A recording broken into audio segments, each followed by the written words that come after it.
there. Welcome to Movie Review Mom. I'm the mom and I do the movie reviews. And my goal is to give you the heads up on filmmaking quality and content so that you can make the best decision for yourself and your family as to whether or not you want to spend time or money or both watching a specific film. So the specific film I'm reviewing today is another Christmas rom-com. Yay! It's called Falling for Christmas.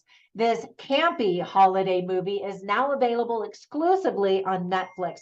It's rated PG and is an hour and 33 minutes. My movie review mom grade is kind of dependent on your expectations, honestly.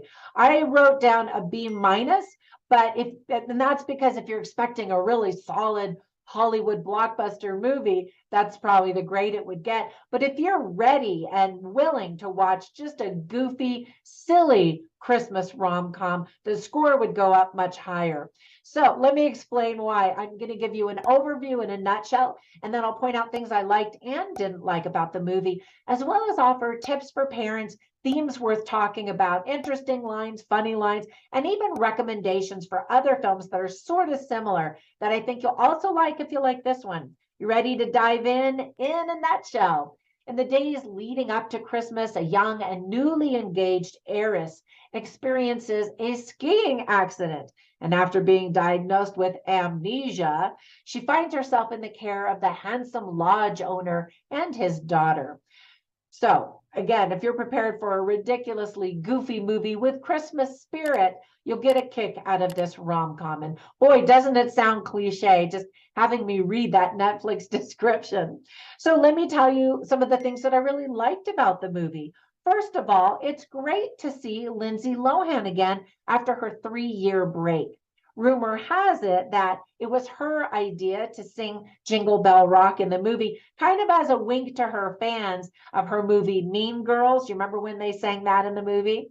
Lindsay Lohan's sister, Allie Lohan, also has a cameo performance as Lindsay's stylist in the film. Watching this cheeky movie will make you wish you could go on a ski vacation with all of the rich, beautiful people.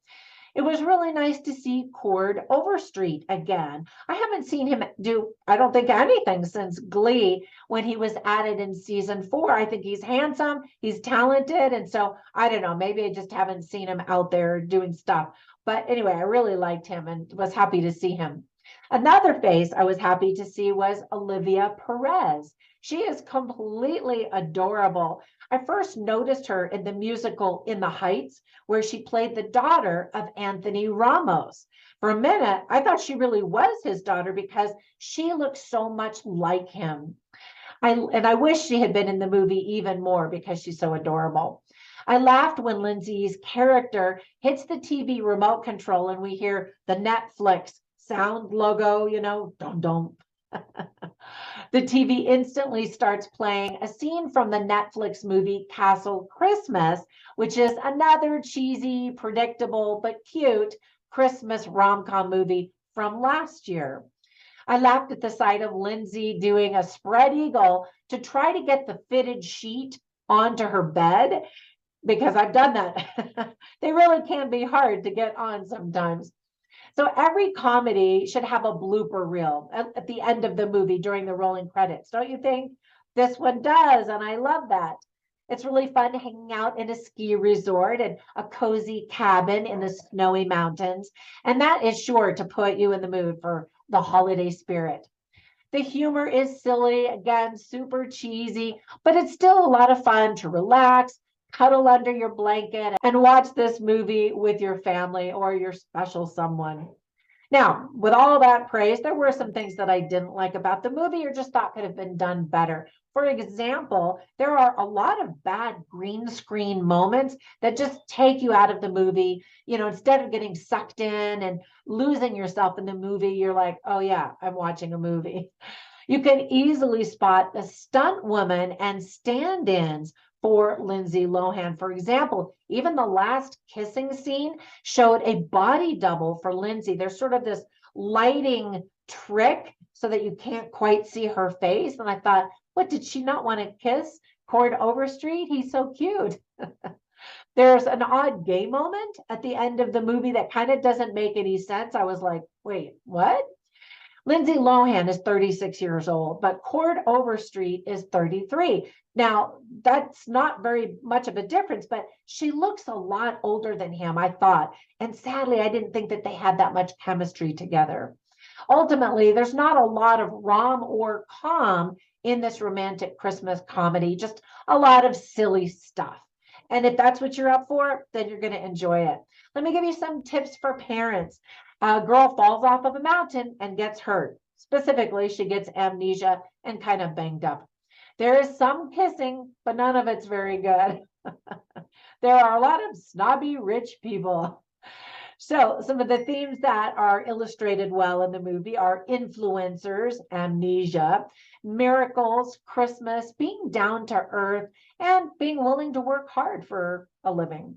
Some of the interesting lines and funny lines that I wrote down for the movie are on my written review at moviereviewmom.com. So you can check those out, but I'll share a couple of them with you right now.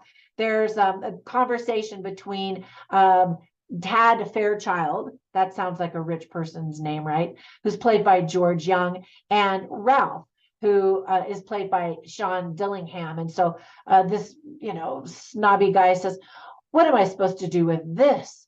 And then Ralph says, "Hurl it at a squirrel," So there's a fun interplay between, rich and poor and snob and down to earth.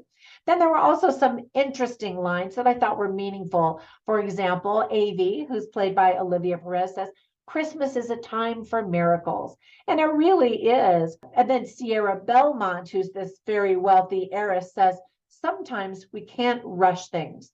And so it's always fun to watch rich, snobby people who get everything they want actually have to work a little bit and learn a few lessons along the way. And because of that, two movies instantly came to my mind. The first one is called Overboard, the original one with Goldie Hawn and Kurt Russell back in 1987. Did you ever see that one where, there's a rich woman and a down-to-earth guy, and she gets amnesia and he makes her work. And anyway, it's very, very cute. And then they recently did an Overboard remake where the roles were switched. It wasn't quite as good, but still enjoyable. And then the other one that I instantly thought of is one on Netflix from last year called Castle Christmas. Again, it's not the best rom-com, but I really like the two actors, the lead actors in that one.